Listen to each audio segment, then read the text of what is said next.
Hello students, today we will continue the alteration in diseases which will be comes under part 2. Means there will be many diseases which will be comes under this nervous system. So we will continue the alteration in diseases. So first is the spinal cord trauma. So in last class we have discussed up to brain injury, brain trauma तक हमने discuss किया था. Now the next topic is spinal cord trauma. So most commonly it occur due to vertebral injury. When the person is having the problem of vertebral injury, if the vertebra which will be damaged, in that time the patient is having the problem of spinal cord trauma.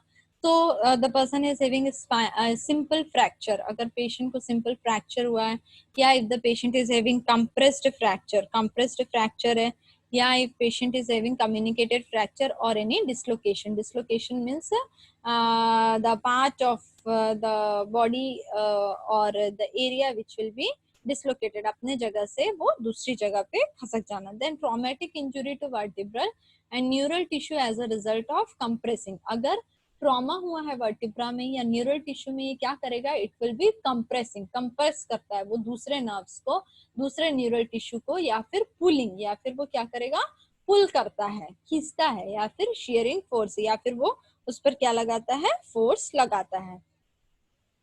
Then this is the spinal cord injury. So disruption of intervertebral disc, मतलब ये hyper extension of vertebral column. So hyper extension कब होने का chances है, अगर हम slip होके गिर जाते हैं. So when the head which will be hyper extended, जब ये head जो है वो क्या हो रहा है, hyper extended होता है. So fracture और non fracture versus spinal cord injury, तो जिसके कारण से क्या होता है, फ्रैक्चर भी हो सकता है या नॉन फ्रैक्चर भी हो सकता है, but the patient is having the problem of spinal cord injury. हमारा जो बैक है, ये जो एरिया है वो क्या हो सकता है, स्पाइनल कॉर्ड जो है वो कंप्रेस होता है, एंड द डिसरप्शन ऑफ, मतलब डिसरप्ट हो जाता है क्या चीज, जो इंटरवर्टिब्रल डिस्क है उसमें. Then this is also a spinal cord trauma. So flexion injury of vertebral column. So this because of this flexion injury, it will be occur the wedge fracture. मतलब ये जो vertebra है वो क्या हो जाएगा, जो वेड्ज है वर्टिब्रा के बीच में वो क्या हो जाता है, फ्रैक्चर हो जाता है, उसका ब्रेक डाउन हो जाता है. देन स्ट्रेस्ड लिगामेंट, जिसके कारण से जो लिगामेंट है वो क्या हो जाएंगे, यहाँ आपको दिख रहा है, ये होने के बाद ये जो लिगामेंट्स होंगे वो क्या हो जाते हैं, स्ट्रेच्ड हो जाते हैं. तो ये कब होने का चांसेस है, it will be occur when the car driving, जब हम कार ड्राइव करते हैं अचानक से सडन ब्रेक अगर हम लगाते हैं, so in that time the patient person is having the problem of flexion injury of vertebral column. Then next is the spinal cord trauma. It will be compression fracture, axial compression injury. इसमें क्या होता है, axial अचानक से अगर head जो है वो स्ट्रेट ही है लेकिन क्या हो रहा है, प्रेशर पड़ जाता है. सो इसके कारण से क्रस्ट वर्टिब्रल बॉडी, जो वर्टिब्रल बॉडी है, कंप्रेस्ड होना, मतलब वो एरिया जो है दबने के कारण से, विदाउट कॉर्ड कंप्रेशन नहीं हो रहा है, but the vertebral body with cord compression. इसमें क्या हो रहा है, वर्टिब्रल बॉडी जो है वो क्या हो रही है, मतलब क्रस्ट हो रही है, टूट जाती है विथ कॉर्ड कंप्रेशन के साथ. दूसरा कंडीशन क्या हो सकता है, if the patient is having compression fracture which will be without cord compression, मतलब ये कंप्रेशन के कारण, कंप्रेस हो रहा है, कोई चीज दब रही है जिसके कारण से क्या हो गया है, वो जगह फ्रैक्चर हो गया है, मतलब ब्रेक डाउन हो गया है उसका. लेकिन इसमें क्या नहीं हो रहा है, कॉर्ड जो है वो कंप्रेस नहीं होता है. This is spinal cord. This is flexion rotation injury. अगर किसी कारण से अचानक से झटका लग गया और अचानक से हेड टिल्ट हो गया, उसके कारण से भी पेशेंट को क्या हो सकता है, हेड जो है वो the head which will be tilt one side and the body which will be tilt another side. So in this picture you will see that the head which will be tilt in this side and the body which will be tilt in that side. So in that time also the person is having the problem of spinal cord injury. So this is the flexion rotation injury.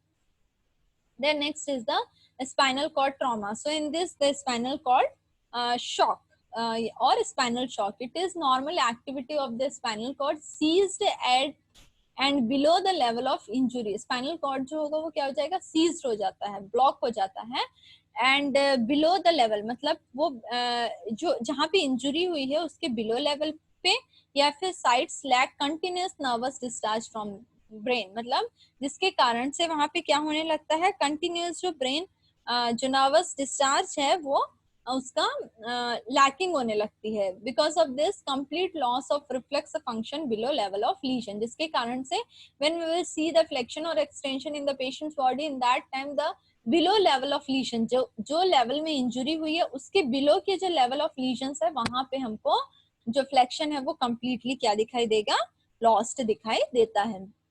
Then degenerative disorder of the spine. So the degenerative disc disease, that is spondylitis. So the person is having the problem of spondylitis. So in spondylitis it is a inflammation of the joints of the backbone. हमारा जो backbone है उसमें जब क्या होने लगता है, उसके joints में जब inflammation होने लगता है, so the patient is complaining that the patient is having the problem of pain in the neck. आप लोगों ने देखा होगा neck में the patient is having the problem of in spondylitis, the patient is having the problem of severe neck pain, the patient is not able to sit properly, if the patient is bowing their head, in that time the patient is having the problem of pain, severe pain or giddiness. So structural defect of lamina, ये क्यों होता है, structural defect होने के कारण से lamina या फिर वर्टिब्रल आर्क और लंबर रीजन जो है, अगर ये डिफेक्ट हो जाता है, इसके स्ट्रक्चर में कोई एबनॉर्मलिटी आ जाती है, जिसके कारण से वो एरिया जो है वो कैसा हो जाता है, इन्फ्लेम्ड हो जाता है. Then next is the spondylolisthesis. So it is a vertebral slides forward, means it is a condition in which one vertebral body is slipped. मतलब एक vertebral body जो है वो क्या हो जाता है, स्लिप होकर के it will B forward over another, मतलब एक अपने जगह से स्लिप होकर के दूसरे के ऊपर आ जाता है, जिसके कारण से क्या होगा, it will be caused underlying condition. मतलब इसमें भी पेशेंट को हमको क्या सिम्टम्स दिखाई देंगे, स्पॉन्डिलाइटिस के जैसे ही सिम्टम्स दिखाई देते हैं. And the patient it will be occur because of trauma के कारण हो सकता है, कोई अदर इंजुरी के कारण हो सकता है. Then next is the spinal stenosis. Spinal stenosis it is a narrowing of the spinal canal.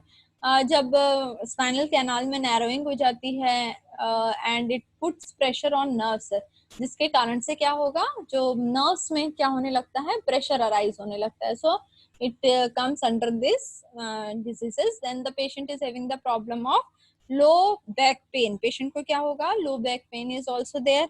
Then herniated disc. Herniated disc, it is a condition in which the annulus fibrous, means the outer portion of the vertebral disc is torn, enabling the nucleus, means the inner portion to herniate. मतलब वो अपने जगह से क्या होता है, प्रोट्यूट होकर के वो आगे बढ़ने लगता है, जिसके कारण से it will be affect the other disc, दूसरे डिस्क को भी क्या करेगा, ये अफेक्ट करने लगता है. Then next is the cerebrovascular accident. Cerebrovascular accident, it impairment of cerebral circulation. मतलब ये क्या करता है, cerebral circulation को impair करेगा. Cerebrovascular accident means when the person brain vessels which will be damaged. वहां पे क्या हो जाएगा, वेसल्स जो है वो डैमेज हो जाते हैं, ब्लड क्लॉट हो जाता है, and because of this the person is not able to the person's brain which will be not able to do the proper functioning. It will be leading cause of disability, third leading cause of death in US. Means because of this cerebrovascular accident, it is the third leading cause of death in the US. इससे patient का death भी हो सकता है. So cerebrovascular accident से it is a thrombotic stroke. Thrombotic stroke means arterial occlusion caused by thrombi formed in arteries supplies in the brain. मतलब the arterial occlusion, मतलब arteries में क्या हो जाता है, कोई ऑक्लूजन हो जाना, which will be caused by thrombus. मतलब ब्लड क्लॉट फॉर्म होने के कारण से आर्टरीज जो है they will be not able to supplying the blood to the brain. Brain तक जो ब्लड जाना चाहिए वो नहीं पहुंच पाता है, जिसके कारण से क्या होता है, the brain which will be not able to do the proper functioning, because brain also wants oxygen और ब्लड फॉर फंक्शनिंग. उसको भी ऑक्सीजन और ब्लड चाहिए, तभी वो क्या कर सकता है, then only it will be able to do the proper functioning. So it will be occur because of obesity के कारण होता है, स्मोकिंग के कारण होता है, हाइपरटेंशन के कारण होता है, सर्जरी के कारण होता है, ट्रांसिएंट इश्केमिक अटैक के कारण होता है. So these are the leading cause of this thrombotic stroke. Then next is the embolic stroke. Embolic stroke means fragments that break from the thrombus formed outside the brain. मतलब इसमें क्या होगा, जब thrombus जो है, जो ब्लड क्लॉट है, उसका क्या होने लगता है, ब्रेक डाउन हो जाता है and it will be travel to one part to another part. मतलब वो एक जगह से दूसरी जगह पे क्या करता रहता है, ट्रेवल करता रहता है and it will be creating the obstruction in any of the artery. वो कहीं पे भी जाकर के क्या कर सकता है, ऑब्स्ट्रक्शन क्रिएट कर सकता है and because of this it will B suddenly stop the function of the brain। जब ब्रेन को ब्लड नहीं मिलेगा, so in that time the brain which will be not able to do the proper function। it can also be from fat। ये fat के कारण होता है। Atherosclerosis है, अगर plaque formation in the plaque formation which will be occur in the heart. मतलब heart में या आर्टरीज में प्लेक फॉर्मेशन होता है, मतलब फैट डिपोजिशन होने के कारण से क्या होता है, the person is having the problem of this stroke also.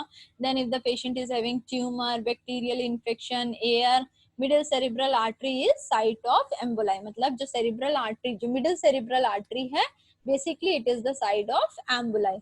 Then cerebrovascular accident disorder, hemorrhagic stroke, intracranial hemorrhage due to hypertension and it will be also due to aneurysm। और ये क्यों हो सकता है, it will be also occur due to aneurysm। aneurysm means क्या है, it is the localized widening और dilatation of the artery। हमारे आर्टरी या वेन, जो हार्ट के आर्टरी या वेन में जब क्या होने लगता है, डायलेटेशन होने लगता है। जब ये डायलेट हो जाएंगे, वाइडनिंग होने लगेगा, तो क्या होगा, the wall of the blood vessel और ऑर्गन इज वीकेंड एंड में रप्चर। जिसके कारण से जो वॉल है ब्लड वेसल्स के, वो वीक हो जाएंगे या वो रप्चर हो जाएंगे। So when it will be weak और rupture, in that time they will be not able to transport the proper amount of blood or oxygen to the brain। Then it causes sudden rupture of cerebral artery, blood accumulating deep in brain. मतलब जो blood है वो क्या हो जाता है, जमा हो जाता है, जाकर के एक्यूमुलेट हो जाता है। सो एक्यूमुलेट होगा तो क्या नहीं होगा, अगर एक्यूमुलेट होगा, so in that time the person is not, the person's brain is not able to do the proper functioning. Then further neural tissue compromise, और क्या हो सकता है, फर्दर न्यूरल टिश्यू कॉम्प्रोमाइज होने के चांसेस हैं। The next is transient ischemic attack। So the transient ischemic attack, it is a recurrent episode of neurological deficit। It lasts seconds to hour, clears in 12 to 24 hours। मतलब इसमें क्या होता है, 12 to 24, और ये रिकरिंग एपिसोड है, मतलब बार बार recurrent होता है, बार बार हो सकता है and it will be occur because of neurological deficit. So it last seconds two hours. मतलब ये कितने समय के लिए, कुछ सेकेंड्स टू आवर्स के लिए रहता है and it will B clears in 12 to 24 hours। Then microemboli, it will be temporary interruption of blood flow, also small spasm of brain arterioles। The person is having the problem of double vision, blindness, uncoordinated gait। मतलब the person is not able to maintaining their posture, fall due to weakness in legs। patient गिर सकता है, डिजी हो सकता है, चक्कर आ सकता है पेशेंट को, स्लर्ड स्पीच, स्पीच जो है वो लड़खड़ाने लगती है। Temporary, it will B clears in 12 to 24 hours। Then impending stroke sign, that is warning of stroke, then we have to give the aspirin or anticoagulant is given to minimize the blood clots। So this is the intracranial aneurysm। मतलब ये जो blood vessels होते हैं, arteries और when जो है, उनमें क्या हो जाता है, वो डायलेट हो जाता है। तो डायलेट, जितने डायलेट होंगे आगे चल करके वो क्या हो जाएंगे, रप्चर हो जाता है। जैसे हम बलून को इन्फ्लेट करते जाते हैं, फुलाते जाते हैं, फुलाते जाते हैं, तो आगे चल के वो क्या होता है, ज्यादा फूलेगा तो क्या होगा, वो फूट जाता है। तो वैसे ही इसमें भी होने के चांसेस रहते हैं। Then next is the infection and inflammation of the CNS, that is meningitis। meningitis, it is the inflammation of the meninges। मतलब meninges में जब क्या होगा, inflammation हो जाता है, so in that time the person is having the problem of meningitis। it will be occur, or the cause of this meningitis, that will be bacterial meningitis, fungal meningitis, tubercular meningitis or aseptic। aseptic meningitis means viral हो गया, non purulent lymphocytic meningitis, it will be occur in the meningitis। Then demyelinating disorders। So in demyelinating disorder, the first is the multiple sclerosis। multiple sclerosis, it is a progressive inflammatory demyelinating disorder of the central nervous system। मतलब ये progressive भी है, inflammatory भी है, मतलब ये continuous बढ़ता रहता है इन्फ्लामेशन भी होता है और डीमाइलिनेशन, मतलब जो माइलिन शीट है वो क्या होने लगती है, धीरे धीरे डिस्ट्रॉय होने लगती है. Disorder of the central nervous system, it involves optic, मतलब इसमें क्या रहता है, इट इन्वॉल्व्स ऑप्टिक, ऑक्यूलोमोटर और स्पाइनल ट्रैक्ट्स जो है वो इसमें इन्वॉल्व रहते हैं. सो ups and downs of multiple sclerosis, इसमें एक्सरबेशन एंड रेमिशंस, मतलब इसमें क्या होता है, जो ब्रेन है वो एक्सरबेशन, कभी बहुत ज्यादा फंक्शन करने लगता है, कभी रेमिशन होने लगता है, कभी वो डाउन होने लगता है. We have already discussed about this exacerbation और remission in your nursing foundation classes.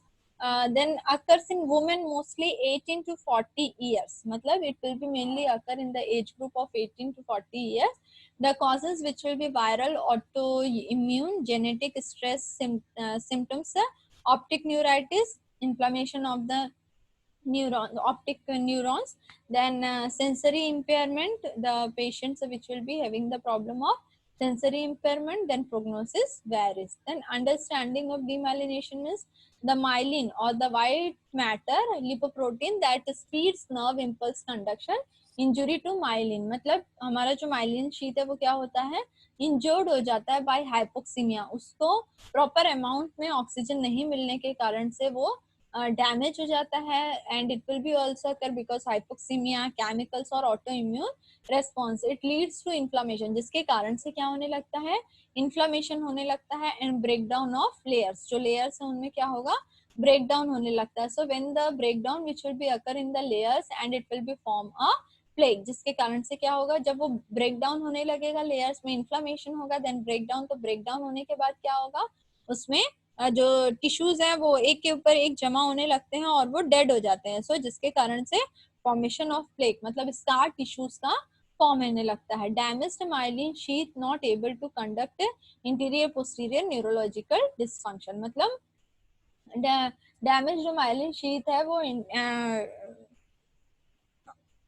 Autonomic और जो पेरिफेरल फंक्शन है उसको जनरेट नहीं कर पाती है, जिसके कारण से the person is having the problem of neurological dysfunction. Then next is the neuromuscular junction disorder. In this disease, the myasthenia gravis which will be comes under.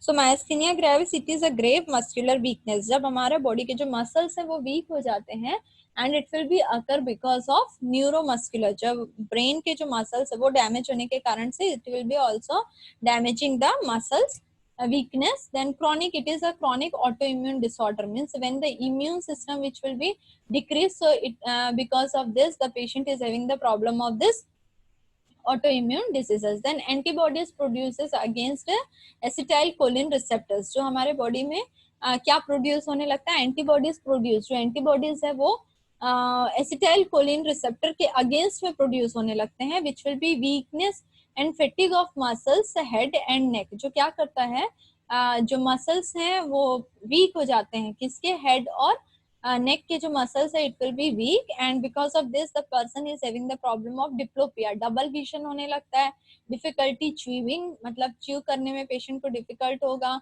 The patient is also having the problem of talking, swallowing. The causes which will be unknown, मतलब क्या cause है वो हम लोग find out नहीं कर सकते, but the person is having the problem of this disease that will be occur because of autoimmune disorders or disorder of thymus. And the symptoms which will be present, progressive muscle weakness, respiratory distress, मतलब continuously जो muscles है वो क्या होने लगते हैं, weak होने लगते हैं.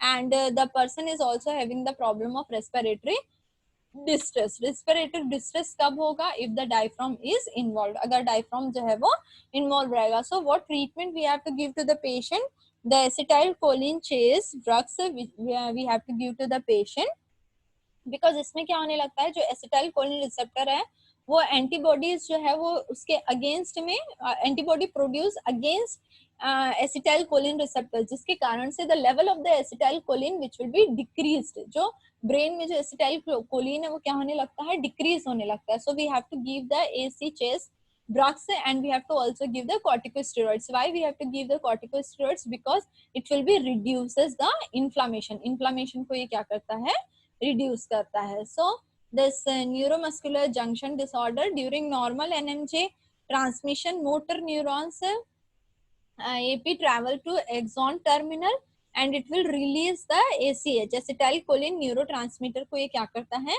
रिलीज करता है, which diffuse the across cleft and attach to receptor site on motor and plate. मतलब ये क्या करता है, depolarization of muscle fiber, जो मसल्स फाइबर है उनमें क्या करने लगता है, डिपोलराइजेशन होने लगता है, means the diffuse across cleft and attach to receptor site, मतलब end plate, motor end plate से जो रिसेप्टर है उसको ये अटैच कर देता है, जिसके कारण से डिपोलराइजेशन होने लगता है, किसका, मसल फाइबर का. So in myasthenia gravis antibodies attach to acetylcholine receptor and block the acetylcholine from attaching. मतलब माइस्थेनिया ग्रेविस में जो एंटीबॉडीज है वो क्या करते हैं, it attach to acetylcholine, acetylcholine से अटैच हो जाते हैं and block the acetylcholine from attaching, और जो एसिटाइलकोलिन है उसको क्या कर देते हैं, ब्लॉक कर देते हैं, वो अटैच होता है न्यूरोमस्कुलर ट्रांसमिशन के लिए, तो उसको वो ब्लॉक कर देते हैं. सो when the acetylcholine which will be block for attaching, so it will B block the neuromuscular transmission, जिसके कारण से क्या होगा, जो मसल्स में जो ट्रांसमिशन होने चाहिए वो क्या हो जाते हैं, ब्लॉक हो जाते हैं, जिसके कारण से जो मसल्स है वो क्या हो जाएगा, वीक हो जाएगा. मतलब उसको कोई सिग्नल ही नहीं मिलेगा तो मसल्स क्या नहीं कर पाएगा, the muscles which will be not able to do the proper functioning. So these all are about the alteration in diseases. So thank you.